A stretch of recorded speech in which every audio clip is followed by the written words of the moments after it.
Bonsoir, merci que j'ai pu venir ici. J'ai un rôle pas si facile aujourd'hui parce que je représente un investisseur coté à la bourse. Ça c'est mon rôle de cette soirée, même que je suis architecte. Et j'ai vécu dans une coopérative à Zurich où j'ai passé mes premiers 39 ans de ma vie dans la ville de Zurich. Et j'étais habitant d'une coopérative quand j'étais aux études à l'ETH. Mais vous avez raison, c'est à peu près 25% des biens à Zurich sont des coopératives, comme on a entendu avant. Mais le pourcentage des coopératives qui vivent cette forme comme Kraftwerk, ça c'est un tout petit pourcentage. La plupart, c'est des coopératives, c'est des compétences des travailleurs dans ces zones d'industrie à Zurich et qui vivaient et vivent encore les gens d'une façon très individualiste.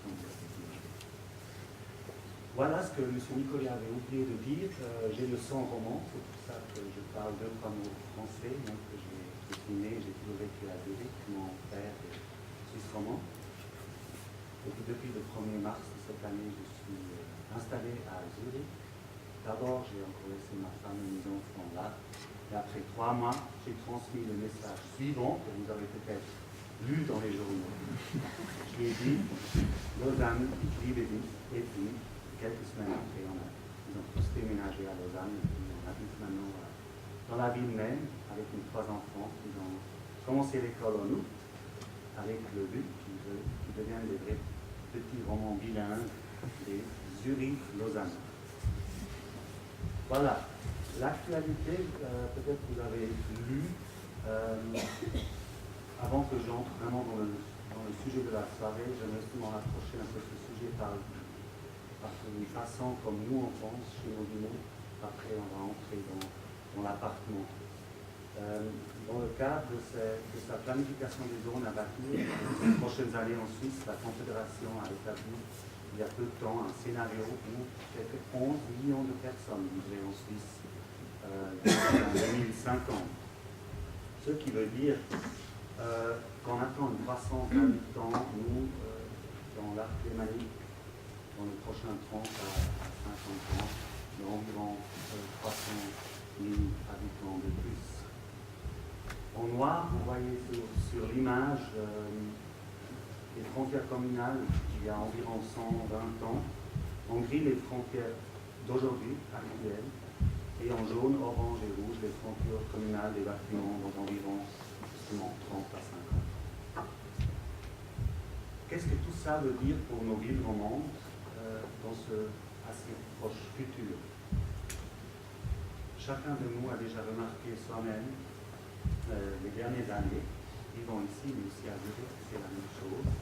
Le trajet en voiture entre Lausanne et Genève devient de plus en plus difficile à toutes les heures de la journée. Le trajet en train se fait debout pendant les heures de travail, le matin et le soir. On attend parfois 4 trains de métro le matin à Lausanne pour monter à Lufnon, jusqu'à ce qu'on peut entrer dans le métro. Ça devient presque impossible de trouver un appartement de 2 à 4 pièces disponible en ligne, et impossible de le trouver à un prix raisonnable. Ça, de toute façon. Dans mon intervention de ce soir, j'aimerais un peu expérimenter avec des paramètres fixes, dont ceux qui suivent, garder les frontières communales d'aujourd'hui et densifier les villes pour maintenir la nature.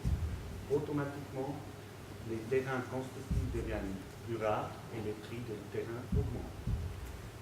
Pour garder un prix absolu de façon où un marché à moyen prix peut fonctionner, ça veut dire que les surfaces d'un appartement se réduisent. Comme ça, on peut garder les prix. Pour quand même obtenir quelques surfaces de plus en ville, il faut aussi gagner en hauteur. Il existait déjà une fois un exemple que j'ai trouvé dans l'internet quand je me préparais, qui est assez connu sur le monde, qui avait pratiquement les mêmes paramètres que je l'ai dit aujourd'hui. c'était la citadelle de Kowloon, dans la péninsule de Kowloon, qui était une énclave chinoise au milieu de la colonie de Hong Kong, jusqu'à sa démolition en 1993. Comme le statut juridique de cette citadelle chinoise, qui était encore dans Hong Kong des Anglais, n'était pas clair, le quartier a pu se développer d'une façon fort naturelle. Ce qui veut dire sans règles des autorités et pas dans l'horizontale. Encore en 1987, on a vidé sur une surface de 26 000 m², 30 000 habitants. Ça faisait une densité de 1,3 million d'habitants par kilomètre carré, qui était le plus haut du monde. Ça fait 1,3 m² de surface par habitant.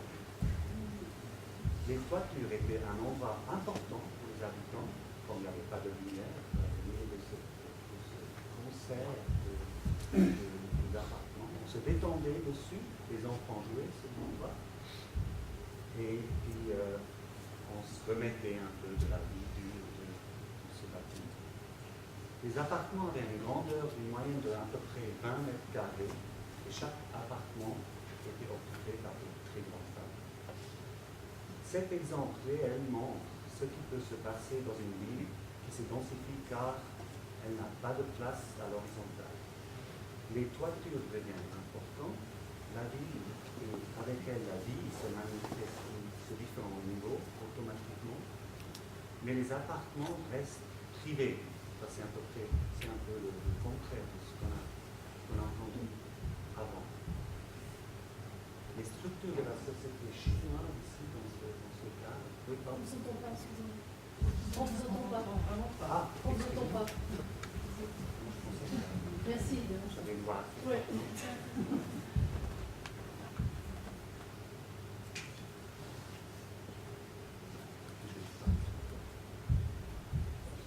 Je vais parler plus fort.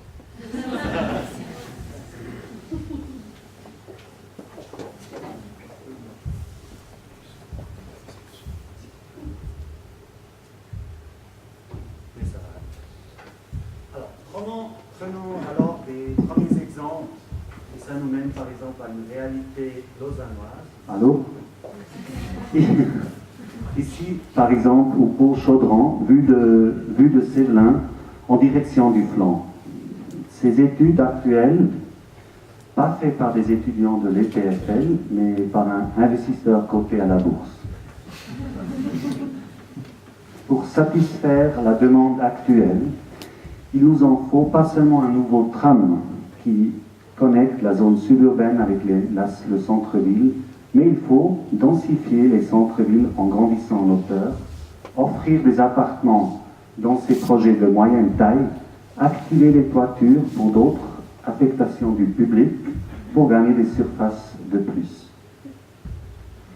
Pour ça, on a introduit dans notre analyse à l'interne une sorte de toolbox qui nous aide à développer nos projets d'une façon cohérente pour nos projets en centre-ville. Vous voyez à gauche, en haut, bon, ça c'est facile, construire des nouveaux bâtiments, mais au centre-ville, c'est pas évident.